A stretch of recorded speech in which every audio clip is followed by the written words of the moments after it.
And I want to give you 3 things that's going to happen if we can allow God to have complete control. If you're taking notes this morning, you want to write this down. The first one is that you will get a new strength.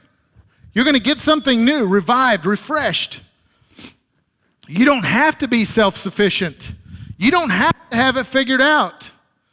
My pet peeve is when you talk to somebody or you're in a situation, in a conversation with somebody, and you're having a conversation, or you're telling a story, or you're working with somebody, and they know it already, everything. Doesn't matter. Whatever you say, they've got a story better than yours. Or you tell them, oh yeah, this I don't know. Oh yeah, I know how to do it. And then they do it, and they have no idea what they're doing. But that's what we do with God. It's like, oh no, I got it. I'm self-sufficient. I don't really. But we need to understand when God becomes everything we need, that's when we'll get that new strength. Jacob finally gets the point after so many years of running, so many years of manipulation, lying, cheating, stealing. In Genesis chapter 32, the story carries on from this point. After he's been on kind of the run for a long time, and his brother wants to kill him, Esau, and he's manipulated, and he's taken his family away. But he's trying to get back to a place where he's at peace with his brother. And this is where the story picks up in Genesis chapter 32, verse 24. It says, this left Jacob all alone in the camp as he moved his family across this river, and he was waiting in camp to come in from behind them to make sure that his brother wasn't going to kill him. And he was left alone at the camp, and a man came and wrestled with him until the dawn began to break. When the man saw that he would not win the match, he touched Jacob's hip and wrenched it out of its socket. Basically, he took a cheap shot, blew his knee out. But if you look in this scripture, the word man translated in this passage, it really shouldn't have been translated as a man, but instead it should have been translated as an angel of the Lord. Because it actually goes on in the scripture and kind of clarifies that as you go through the scripture. But God was trying to show Jacob that you're not strong as you think you are. You don't have it all figured out like you think you do. And Jacob, after this, had a limp. He walked with a limp after this encounter with this angel, with God. But here's how you know if you're relying on just you or if you're relying on God. Because I promise you, if you're just trusting in what you do and what you're capable and how you respond to things and what you can control, you know what's going to happen? You're going to become wore out. You're going to become tired. I said this several months ago, and I've experienced it over in my life over and over and over again. You know, in boxing, they pick up the white towel to throw it in when they're ready to quit. Because they're tired, they're either exhausted or they've been knocked out or they can't go anymore. I've had that towel in my hand a ton over the years, and I'm like, God, I don't want to do this anymore. I'm ready just to quit and move to Alaska and live in the woods somewhere and hunt and fish for the rest of my life and be in peace. But that's not what God really calls you to do. If he has, I haven't heard that voice yet. I'm still listening. But when you pick up that towel, you know what that means? That means that you're trying to control everything. You have the towel. You have control in your life. When it is I have to lay it down and say, okay, God, I know you're my strength, and I know you'll renew my strength. I know that you're going to be there. You're going to walk through me. I know that there's going to be things that I encounter, problems and situations, but I'm not going to take it. I'm not going to pick up these things. I'm going to allow you to take control. The book of Isaiah actually tells us how to renew our strength. And it says in Isaiah 40:31, very, very familiar passage of scripture, but those who hope in the Lord will renew their strength. They will soar on wings like eagles. They will not run. They will run and not grow weary. They will walk and not be faint. We were floating the river not too long ago. We picked up this kayaking thing this year, because we can't afford to go on any kind of vacations anymore because of the price of fuel. But we started this kayaking, and we went back to kind of my home area and towards Grassy in Bollinger County, and we flowed the Castor River, and And we was floating down there, and there was this eagle sitting in this tree, just this majestic, beautiful eagle. And, you try to get up there, and I actually tried to get a video of it, and just as you get close to it, like four, and it's up in the air. And then all of a sudden, it just kind of glides, soars to the next tree and sits. Made me think about singing that song, Lee Greenwood, God Bless America. From hills of Tennessee, lakes of Minnesota.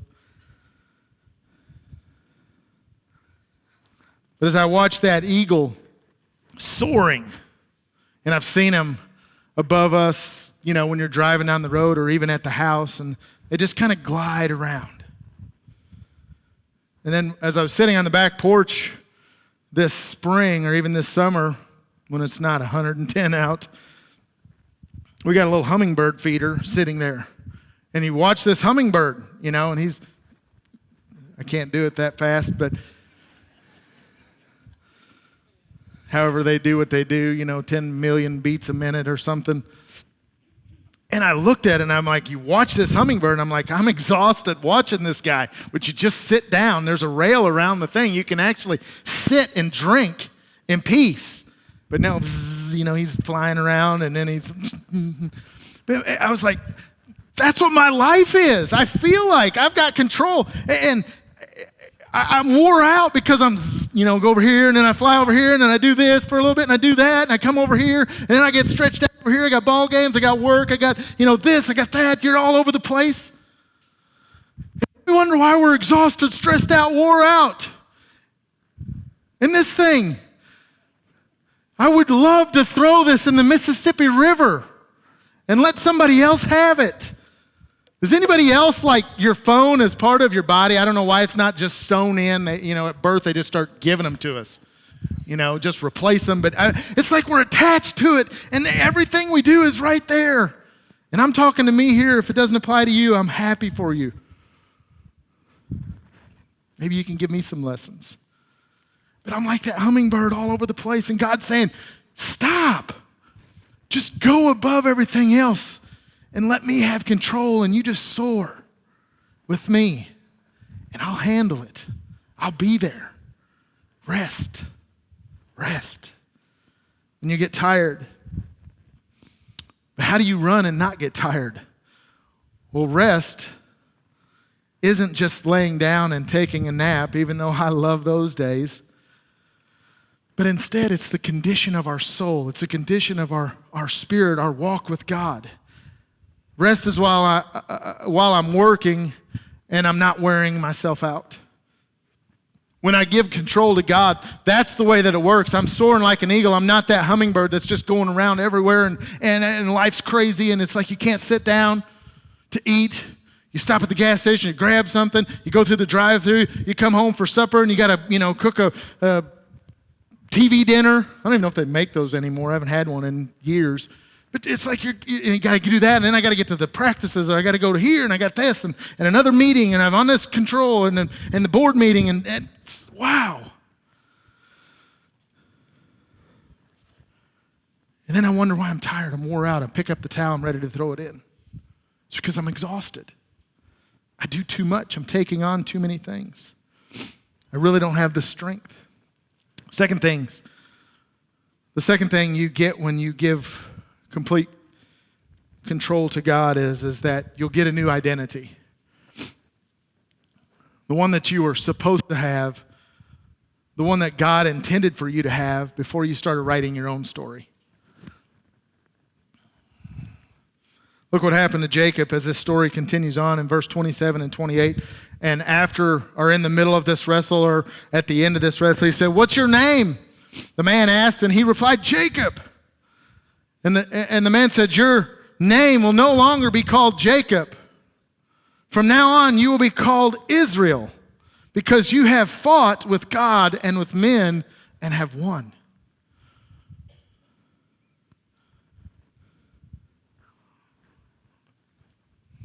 God made him say his name, because in the Bible, in translation, Jacob actually meant trickster. It means that he was a manipulator. He wasn't really who he said he was. He was trying to manipulate every situation. And God said that here is the identity that I give you. Not what you think you are, what culture says you are, what the world says you are, the name that you were given, but I give you your own identity, Israel, meaning the Prince of God. God doesn't see each of us as you see you or as somebody else sees you. God sees the potential. He sees the possibilities of who and what you can be. And sometimes we have to fight, we have to wrestle with things in our lives. I had the situation in my life so many years ago, probably pushing 20 plus years ago, where I had an identity crisis. I knew all about God. I knew all about church. I knew how to go through the motions and show up and dress right and be right and act right. And I began not understanding really who God was. I thought I had a relationship with God. I thought I knew who God was, but I didn't really know who God was. I knew church. I knew religion. And back then in high school, you probably wouldn't even have known me, or even as a young man. I was a whole lot skinnier, like a lot skinnier. I think I weighed 170 pounds when I got married. I don't weigh 170 pounds anymore. I had like dark brown hair back then. Now it's white or gray, however you want to call it. This balding spot here was not there. I'm not sure where that came from. It's just arrived over the years. But I had an identity crisis. I was taught that I was a certain person, or I was a certain thing, and I was like, nah, I don't want to be that anymore. So I began to pick up and write my own story. I was like, I don't need church, I don't need God, I don't need all those hypocritical people, those religious, judgmental, condemning people in my life. I'm just going to go my own way. Man, was that a mess. Drugs, alcohol, running around, parties, just crazy. And I lived it, and I was like, this was cool at the moment because I had control, I thought. I had control of my own life. I could do what I want, when I wanted, how I wanted. Nobody could say anything. Wow, was I mistaken? Because my life started spiraling out of control, down and down. And I can remember God speaking to me in a specific moment in the town of Marble Hill. Used to hang out in the lanes back in the days, they'd call it. And we'd go out on the county roads and do crazy things and then come back and just sit around and talk. And, I can remember God in that moment sitting in my truck. He's like, that's not who you are. I've got something greater, something more than you can even imagine. And I'm like, yeah, but God, I'm a screw up. I'm messed up. I've done way too many wrong things. I've messed my life completely up. And I was like, I'm still trying to hold on to control of my own life instead of saying, God, okay, whatever you want. And eventually, in that moment when God was speaking into my life, I could almost hear it as an audible voice saying, I've got something more. The same thing Jacob was doing. He was wrestling with God in his own mind. Now, he was in a physical confrontation, in a physical match, but I think we fight the same things in our own minds. Saying, I'm not good enough. God, where are you? I can't do this. Why would you want to use me? Why do I need to do this?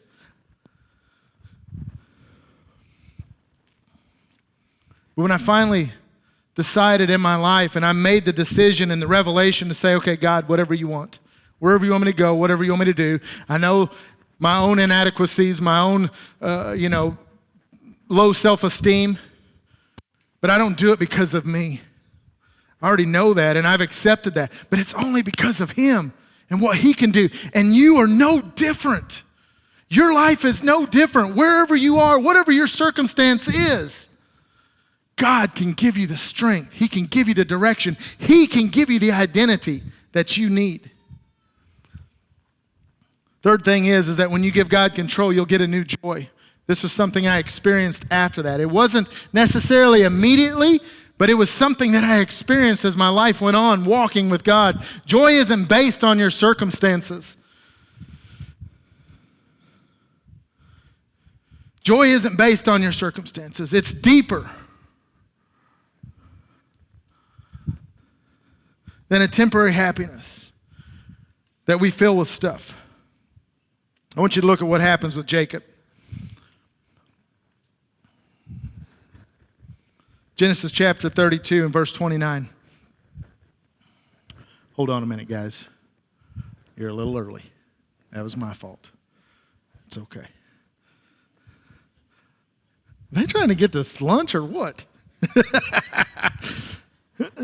Genesis 32 and 29. And he goes on and says, please tell me your name. Jacob says, he goes, why do you want to know my name?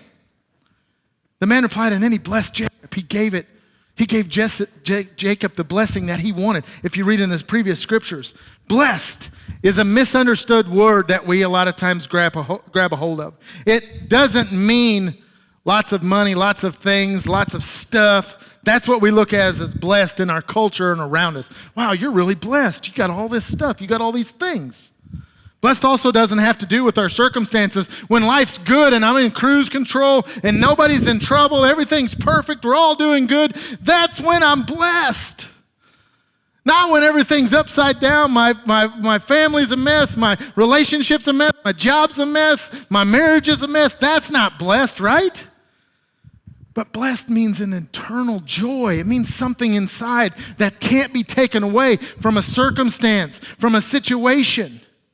And if you want to give your life fully to God, then nothing can take away your joy.